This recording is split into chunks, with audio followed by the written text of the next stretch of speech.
ఇప్పుడు చాలా మంది ఏంటంటే ఏదైనా బిజినెస్ స్టార్ట్ చేయాలంటే ఆలోచిస్తున్నారు.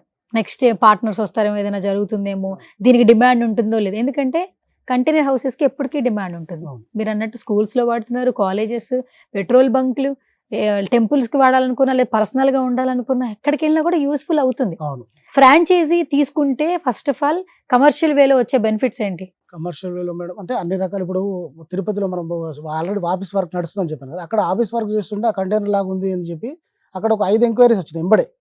5 ఎంక్వైరీస్ వచ్చినా అందులో ఇద్దరు ఆర్డర్ వాళ్ళు రేపు ఫైనల్ చేసి అడ్వాన్స్ ఇచ్చేలాగా ఉంది. కంప్లీటే కాలే. నేను పూర్తిగా చూపియట్లేదు. హ్మ్. కాకపోతే ఏంటంటే ఇప్పుడు తిరుపతి వాళ్ళు హైదరాబాద్‌కు మన కంపెనీకి వచ్చి దాన్ని చూసి మనకు డబ్బులు ఇచ్చి వెళ్ళి దానికంటే అక్కడ లోకల్ వాళ్ళే ఓనర్స్ ఉంటారు తిరుపతిలో బ్రాంచ్‌లో అనుకోండి. వాళ్ళకి నమ్ముతారు ఎక్కువ.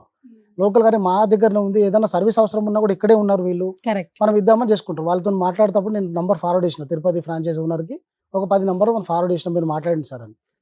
నాకు ఎప్పటినుంచో కోరిక ఉందబ్బా! కానీ నేను హైదరాబాద్‌కెళ్ళి అక్కడ చూసి వాళ్ళకి అడ్వాన్స్ ఇచ్చి నేను నమ్మలేనండి. నేను ఈ మాట నేను ఒక వీడియోలో చెప్పిన.